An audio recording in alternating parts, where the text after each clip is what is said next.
Welcome to Last Minute Lecture. This free chapter overview is designed to help students review and understand key concepts. These summaries supplement, not replace, the original textbook and may not be redistributed or resold. For complete coverage, always consult the official text. If you break a bone, an X-ray gives you this clean, jagged, white line. It is completely binary. Right, it's broken or it's not. Exactly. The doctor points to the film, and the diagnosis is just right there in high contrast. But how do you take an X-ray of a working memory or a fleeting thought? Yeah, that is the ultimate diagnostic challenge. It really is. Welcome to the deep dive, by the way. We've crafted this specifically for you, the Last Minute Lecture team. Consider us your personal one-on-one tutors for Chapter 13 of Introduction to Neuropsychology, 2nd edition. Which is all about electrophysiology and imaging. And it's funny because about 25 years ago, electrophysiology was supposed to be this magical bridge. Right, the bridge that would finally solve the mind-body problem. Exactly. The thought was, hey, if we can just record the brain's electricity, we can watch mental events happen in real time. But then CT and fMRI scans came along and kind of stole the spotlight for research. They did, yeah. But electrophysiology is still absolutely critical clinically, especially for things like seizure disorders. It's still a really vital, cost-effective tool. So our mission today is to walk you through this material in the exact order of the text.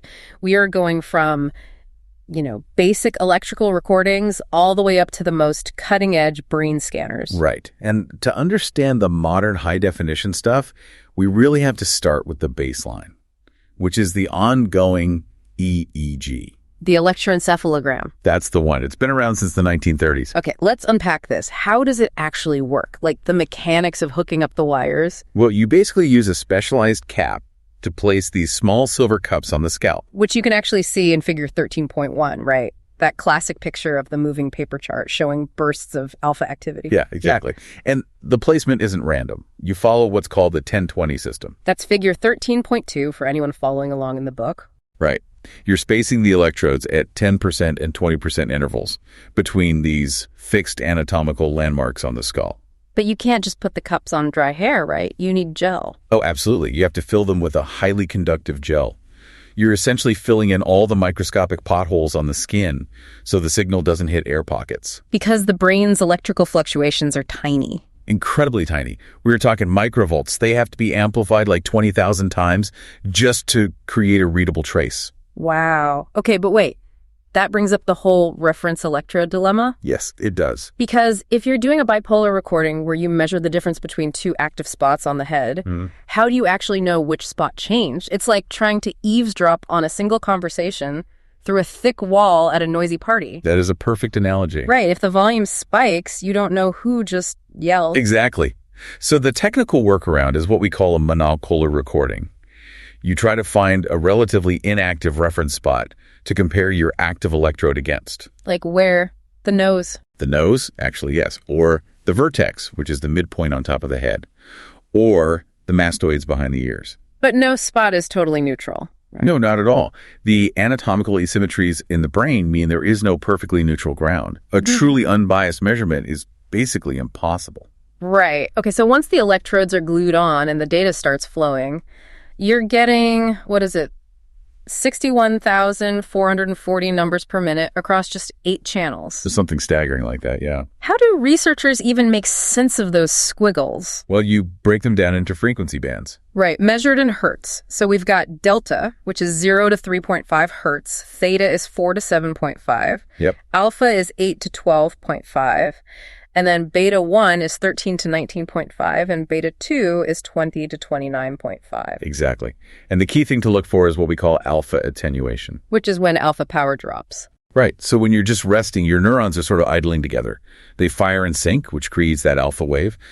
But when you start a mental task, that alpha power drops and beta activity shoots up. Because the neurons are breaking formation. They have to do independent work. Precisely. But here is the issue. Just measuring the overall power of a frequency band is pretty crude. It's like trying to judge an orchestra just by measuring how loud the violins are. Yes. It completely misses how the instruments are playing together. Exactly. And what's fascinating here is that researchers realize this and developed coherence analysis. Oh, okay. How does that work? So coherence doesn't just measure the volume or power. It measures the shared, synchronized activity between two different channels. And it does this completely independent of power. So it's building a dynamic map of how regions talk to each other. Exactly. Down to half-second epochs. It lets researchers see cognitive events happening in real time. Okay, so ongoing EEG is great for general states. But what if we want to isolate the brain's exact reaction to one specific thing, like hearing a single tone? Then you need evoked potentials, or EPs. Right, and this is figure 13.3 in the text. This relies on computer averaging, right? It does. You present the exact same stimulus, like that tone, maybe 64 to 512 times. And because the background noise of the brain is random, it fluctuates up and down. Exactly. So mathematically, if you average all those hundreds of recordings together, the random noise cancels out. Leaving just the true underlying waveform. Yeah. And figure 13.4 shows how those wave shapes look totally different for visual, auditory, and somatosensory EPs. Right. The shapes are very distinct. But wait, I have a major issue with this. Doesn't this assume the brain's reaction time is identical every single time? Yes. You're talking about the latency jitter problem. Yeah, figure 13.5. If the brain is even a few milliseconds late reacting to one of the tones, the average gets totally smeared. It's like a choir singing the same note. Right. If everyone enters at slightly different times, the sharp attack of the note just gets flattened. That's exactly what happens. Yeah. So researchers have to use complex filters to align those peaks before they average them. Okay, and once they get a clean wave, they classify the peaks. Right. They classify them into components. You have exogenous components, which are really early, under 100 milliseconds, like the N1 wave. And those are just raw sensory reception. Yep, purely driven by the physical stimulus. But then you have endogenous components. Those are middle to late, between 100 and 1,000 milliseconds. Like the famous P300 wave. Exactly. And those reflect cognitive evaluation and decision-making. It's the brain actually thinking about the stimulus. Okay, so armed with EEG and EPs, researchers tried to test how the left and right hemispheres divide cognitive labor. They did. And the results were, frankly, a total mess. Yeah, because you had Davidson and Ehrlichman finding the expected alpha drops in engaged hemispheres. Right. But then Beaumont and Rugg and Ornstein found the exact opposite. They found alpha enhancement or just no effects at all. Which is incredibly frustrating if you're trying to build a consistent theory. Here's where it gets really interesting, though.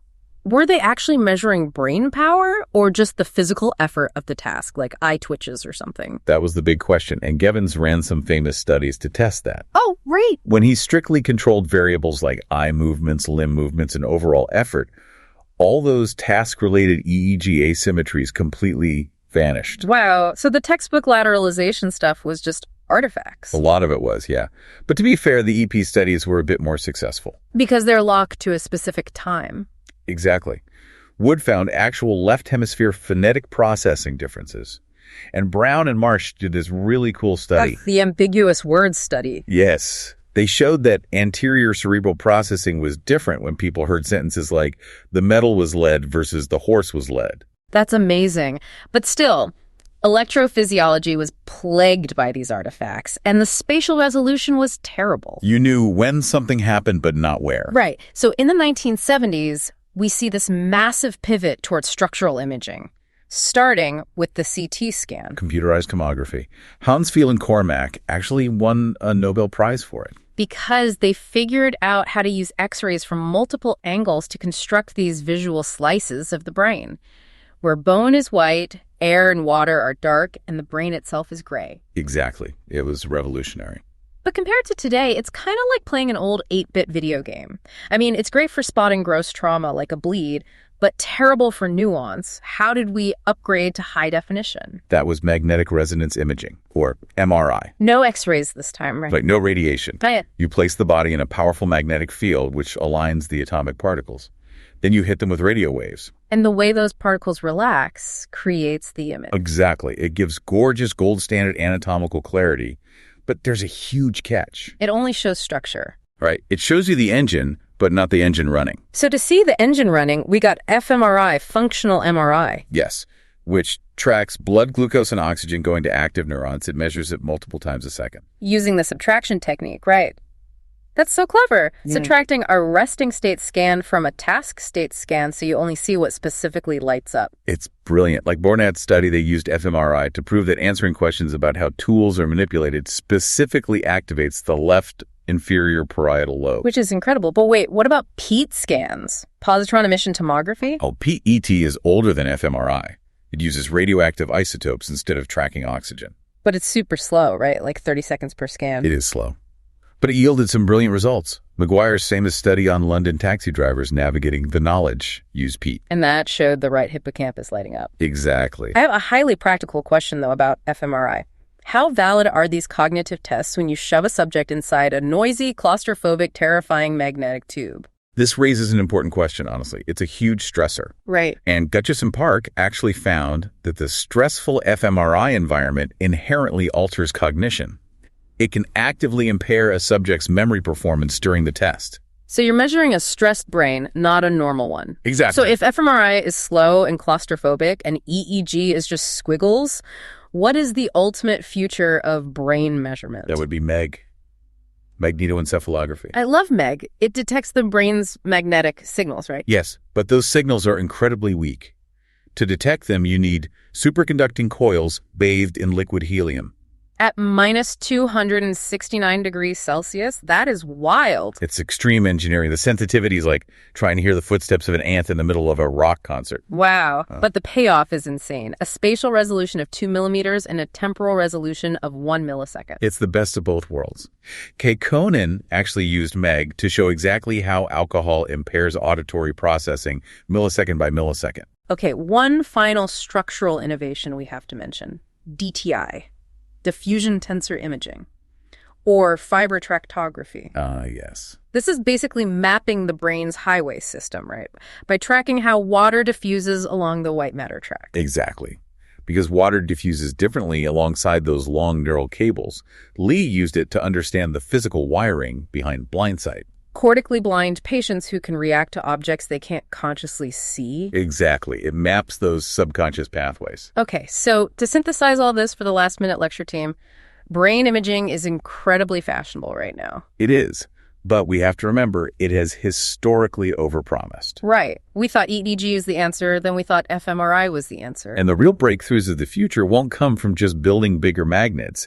It's going to come from combining these glossy imaging techniques with traditional clinical lesion studies. So they mutually inform each other. Exactly. Well, I want to leave you with a final provocative thought to mull over. If we are getting to the point where we can map the exact white matter highways with DTI and track cognition millisecond by millisecond with MEG, how far are we from being able to read a thought before the person even realizes they are thinking it? It's a slightly terrifying but fascinating question. It really is. A huge thank you specifically to the Last Minute Lecture team for learning alongside us today. We really hope this one-on-one deep dive helped you master Chapter 13. Best of luck on your exam. You're going to do great. You've got this. Thanks for tuning in.